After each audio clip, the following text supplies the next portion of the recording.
Okay, this is my video explaining my Unit 1 calculus project.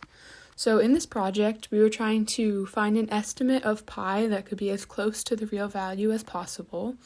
So to do this, I made a spreadsheet so that I could calculate these values for 1,000 polygons. So it was polygons with a number of sides going up to 1,002.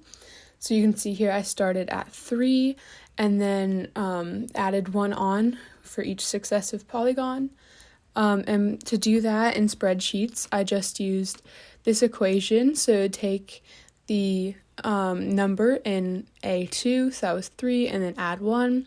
And then by dragging that all the way down to the 1,000th place, it gave the number of sides for all of those 1,000 polygons.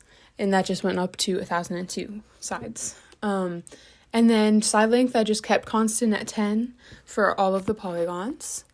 And then over for sum of angles, I input the equation, the number of sides minus 2 times 100.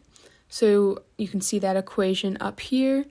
And so that would take the number of sides input in the first column and then subtract 2 from it, and then multiply it by 180.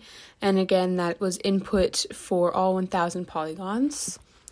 And then for radius, the equation was a little more complicated. So you can see what I input here in Google Sheets. And so I'm going to explain how I got this in a Google drawing really quick.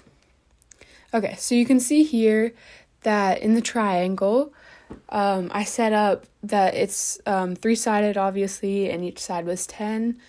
And then that means that when you draw out the radius of what a circumscribed circle around it would look like, the one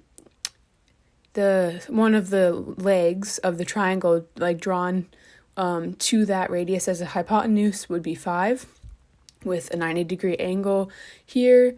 And then to calculate what the angle in the corner here would be, you take the sum of all the angles, which is again the number of sides minus 2 times 180. And so that was the total sum of angles. And then if you divided that just by 3, it would give you what each angle is in this equilateral triangle. But since we want to know what half of it is, we take 3 times 2. So then you divide by 6 and you get that the angle right here is 30 degrees. So then by using this, we can find the radius, because we know that the cosine of 30 would be this leg divided by the hypotenuse. So we have those values, so we can do the cosine of 30 equals 5 divided by the radius, or the radius equals 5 divided by the cosine of 30. So you can see this all put into one equation over here, and then simplified, it comes to an equation that looks like this. So you take 5, which is going to be half any of the sides of any of the polygons, and then divide it by the cosine of the sum of the angles divided by the number of sides times 2. So that's what we just did up here. It's the same thing, just put into general terms. And then you can see down here on a square, it's the exact same equation. So it'll work the same here, and you get this kind of general equation that you can apply to any polygon. So then if you go back to the spreadsheet, that is the equation I applied to find each radius. So that gave me the radius for all 1,000 polygons.